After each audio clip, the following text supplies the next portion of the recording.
আমার প্রিয় ছাত্রছাত্রী, তুমি ছেলে হও বা মেয়ে হও, তুমি কি কোনো চিন্তা করে দেখেছো যে তুমি ছেলে হয়ে কেন এই পৃথিবীতে আসলে, বা মেয়ে হয়ে বা কেন এই পৃথিবীতে জন্মগ্রহণ করলে? তুমি কখনো চিন্তা করে দেখোনি, তাই তো? আজকের এই ভিডিওটা দেখলে তুমি নিজে নিজেই জেনে যাবে তুমি কেন ছেলে হয়ে পৃথিবীতে এসেছো, বা মেয়ে হয়েই বা কেন পৃথিবীতে জন্মগ্রহণ করলে।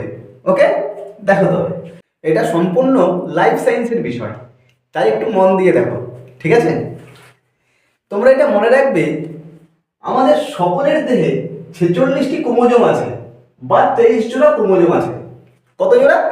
23 জোড়া ক্রোমোজোম আছে আমাদের সকলের দেহে, আমার দেহে, তোমার দেহে, সকলের দেহে। ওকে, আমরা এই দুটো হাত, দুটো কান, একটা নাক, দুটো চোখ, এগুলো বাইরে থেকে সব দেখতে পাই, কিন্তু ক্রোমোজোম আমরা দেখতে পাই না। কারণ কি? ক্রোমোজোম হচ্ছে দেহকোষ, দেহের ভেতরে থাকে, তাই আমরা ক্রোমোজোমকে দেখতে পাই না। আমরা কি দেহের রক্ত দেখতে পাই? রক্ত যেমন দেখতে পাই না, সেরকম ক্রোমোজোম যেহেতু দেহকোষ, তাই ক্রোমোজোম আমরা দেখতে পাই না। ওকে, আচ্ছা, এই যে 23 জোড়া ক্রোমোজোম, এই 23 জোড়া ক্রোমোজোমের মধ্যে 22 জোড়া ক্রোমোজোমকে কি বলে? অটোজোম বলে। মনে থাকবে, 22 জোড়া ক্রোমোজোম কি? 22 জোড়া ক্রোমোজোমকে অটোজোম বলে। আর এই এক জোড়া ক্রোমোজোম, এই এক জোড়া ক্রোমোজোমকে কি বলে? লিঙ্গ নির্ধারণকারী ক্রোমোজোম বা এস এক্স ক্রোমোজোম বলে। মনে থাকবে? তাহলে 22 জোড়া ক্রোমোজোমের নাম কি? অটোজোম। আর এক জোড়া যে পড়ে থাকলো ক্রোমোজোম, এটাকে কি ক্রোমোজোম বলে? লিঙ্গ নির্ধারণকারী ক্রোমোজোম বা এস ক্রোমোজোম। ওকে, এই লিঙ্গ নির্ধারণকারী ক্রোমোজোম বা এস ক্রোমোজোমের মাধ্যমেই আমরা ছেলে হব না মেয়ে হব, এটা নির্ভর করছে, ঠিক আছে? এই লিঙ্গ নির্ধারণী ক্রোমোজোম বা এর মাধ্যমে আমরা ছেলে হয়ে পৃথিবীতে আসবো না মেয়ে হয়ে পৃথিবীতে আসবো, সেটা নির্ভর করে থাকে।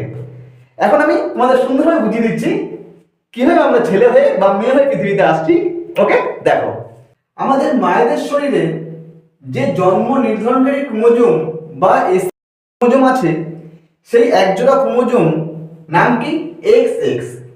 ওকে, আর আমাদের বাবাদের শরীরে যে জন্ম নির্ধারণকারী ক্রোমোজোম বা এসি আছে এক জোড়া, তার নাম কি? X Y. ওকে, তাহলে সিস্টেম কি রয়েছে? সিস্টেম হচ্ছে মায়ের শরীর থেকে একটা ক্রোমোজোম আসবে এবং বাবার শরীর থেকে একটা ক্রোমোজোম আসবে, তারপরে আমরা মায়ের গর্ভে সৃষ্টি হব ছেলে বা মেয়ে রূপে। ওকে, এবার ধরো মা এখান থেকে এই এক্স ক্রোমোজোমটা দিল, ঠিক আছে? বাবা এখান থেকে এই এক্স ক্রোমোজোমটা দিল। ওকে, তাহলে মায়ের শরীর থেকে এক্স আসলো, বাবার শরীর থেকে এক্স আসলো, তাহলে কি হয়ে গেল? X x. তাহলে এক্স এক্স মানে কি? মায়ের গর্ভে আমরা মেয়ে রূপে সৃষ্টি হলাম। ভালো করে বোঝো, ঠিক আছে? মেয়ে রূপে। এবার মা ধরো এখান থেকে এক্স ক্রোমোজোমটা দিল, বাবা ধরো এই ওয়াই ক্রোমোজোমটা দিল, তাহলে মায়ের থেকে কি আসলো? এক্স ক্রোমোজোম, বাবার থেকে কি আসলো? Y chromosome. তাহলে মায়ের গর্ভে আমরা কি রূপে সৃষ্টি হলাম? এক্স ওয়াই মানে কি? ছেলে। আমরা ছেলে রূপে সৃষ্টি হয়ে গেলাম। ওকে, তাহলে আমরা ছেলে রূপে সৃষ্টি হব মায়ের গর্ভে না মেয়ে রূপে সৃষ্টি হব, সেটা নির্ভর করছে কার উপর?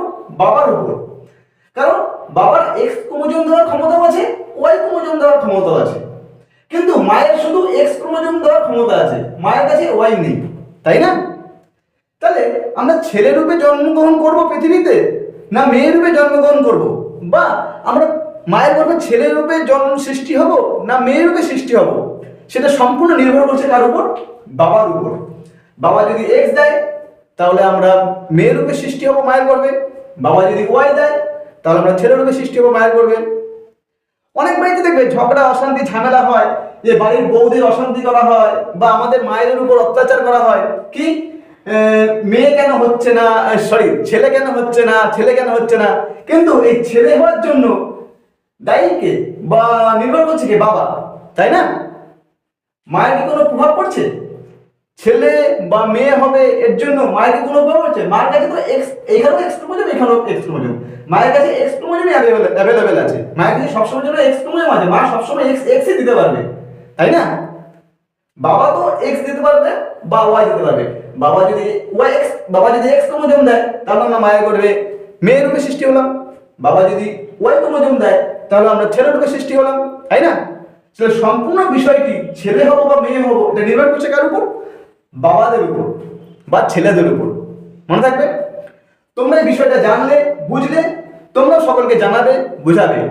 ওকে, এইবার দেখো, আমরা যে সৃষ্টি হয়েছি, এই আমাদের সৃষ্টি হওয়ার পিছনে ক্রোমোজোম কিভাবে কাজ করছে, বা আমাদের সৃষ্টি হওয়ার পিছনে ক্রোমোজোমের কি ভূমিকা রয়েছে, সেটা আমি তোমাদের খুব ভালো করে বোঝাচ্ছি, খুব মন দিয়ে দেখো। ওকে, দেখো, আমরা ভিডিও শুরুতে কি জেনেছি, বা প্রথমে কি জেনেছি, যে আমাদের প্রত্যেকের শরীরে কটা ক্রোমোজোম আছে?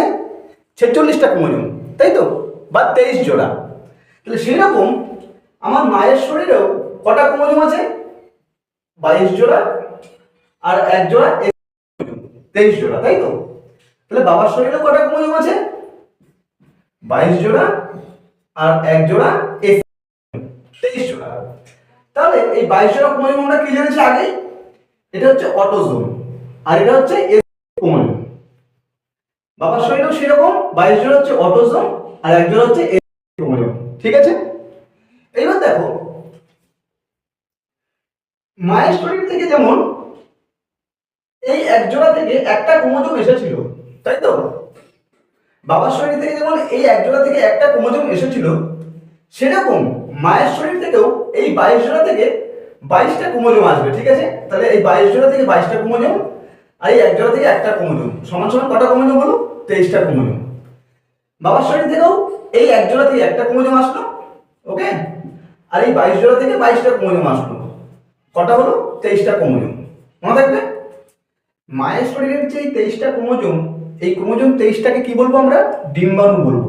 দেখো, ডিম্বাণু। হ্যাঁ, বাবার শরীরের যে 23টা ক্রোমোজোম, এই 23টা ক্রোমোজোমকে কি বলবো আমরা? শুক্রাণু বলবো। ঠিক আছে, মানে এই 23টা ক্রোমোজোম, এই 23টা ক্রোমোজোম মানে 46টা ক্রোমোজোম। শোনো খুব ভালো করে দেখো, 23 যোগ 23 সমান সমান 46টা ক্রোমোজোম।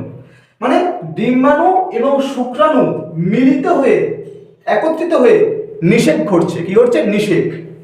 এই একত্রিত হওয়াকে কি বলছে? নিষেক। নিষেক ইংরেজিতে এটাকে কি বলে? ফার্টিলাইজেশন।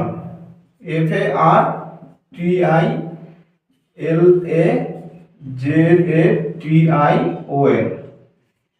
নিষেক বা ফার্টিলাইজেশন ঘটছে। ঠিক আছে, এই নিষেক বা ফার্টিলাইজেশন ঘটার ফলে নতুন ভ্রূণের নতুন কোষ তৈরি হচ্ছে। কি তৈরি হচ্ছে? একটা কোষ তৈরি হচ্ছে, নতুন ভ্রূণের নতুন এই কোষ তৈরি হচ্ছে একটা। খুব ভালো করে দেখো, ওকে, নতুন ভ্রূণের একটা নতুন কোষ তৈরি হলো, কিসের ফলে? নিষেকের ফলে। এই 23টা ক্রোমোজোম এবং এই 23টা ক্রোমোজোম একত্রিত হয়ে নিষেক ঘটছে বা ফার্টিলাইজেশন ঘটছে। এই ফার্টিলাইজেশন ঘটার ফলে নতুন ভ্রূণের নতুন কোষ তৈরি হচ্ছে। ঠিক আছে, মায়ের শরীর থেকে আসা 22টা ক্রোমোজোম এবং বাবার শরীর থেকে আসা 22টা ক্রোমোজোমের মধ্যে থাকা জিন এবং ডিএনএ কি নির্ধারণ করছে? আমরা কেমন উচ্চতার হব, আমাদের গায়ের রং কেমন হবে, চোখের রং কেমন হবে, আমাদের চুল লম্বা হবে না কোঁকড়ানো হবে, এই জিনিসগুলো নির্ধারণ করে এই ক্রোমোজোমগুলো। মানে মায়ের শরীর থেকে আসা 22টা ক্রোমোজোম এবং বাবার শরীর থেকে আসা যে 22টা ক্রোমোজোম, এগুলো মধ্যে থাকা ডিএনএ এবং জিন মানে আমাদের এই বৈশিষ্ট্যগুলো নির্ধারণ করতে সাহায্য করে। ওকে, এবার দেখো, এই যে প্রথম কোষ তৈরি হলো, ভ্রূণের প্রথম কোষ তৈরি হলো মায়ের গর্ভে, এটা এখন কি হচ্ছে? বারবার বিভাজিত হচ্ছে, মানে বারবার ভেঙে যাচ্ছে, বারবার ভেঙে ভেঙে ভেঙে ভেঙে অনেক কোষ তৈরি হচ্ছে। মানে আমাদের শরীর তো অনেক কোষ দিয়ে তৈরি, তাই না? তাই অনেক কোষ, এই কোষ ভেঙে অনেক কোষ তৈরি হয় এবং মায়ের গর্ভে নতুন ভ্রূণের সৃষ্টি হয়। মানে প্রথমে তো ভ্রূণ হবে, তারপরে তো মানুষ হবো, তাই না? তাহলে মায়ের গর্ভে নতুন ভ্রূণের সৃষ্টি হয়। এই ভ্রূণের পরে ধীরে ধীরে শিশুর সৃষ্টি হয়, মানে ছোট শিশুর মায়ের গর্ভে সৃষ্টি হয় বা আমরা সৃষ্টি হই। ওকে, তাহলে পুরো বিষয়টা তোমরা বুঝলে যে কিভাবে আমরা মায়ের গর্ভে সৃষ্টি হচ্ছি, আমরা ছেলে কিভাবে হচ্ছি, মেয়ে কিভাবে হচ্ছি, সম্পূর্ণ জিনিসটা তোমরা আজকে এই ভিডিওতে বুঝলে। ভিডিওটা যদি ভালো লাগে তোমাদের একটা লাইক করো, আর যদি মনে করো কিছু বলবে, তোমাদের কিছু বলার থাকে, কমেন্টে লেখো। ঠিক আছে, আর এরকম নিত্য নতুন ভিডিও দেখার জন্য জয়গোপাল শিক্ষালয়কে সাবস্ক্রাইব করে রাখো। ওকে, টাটা।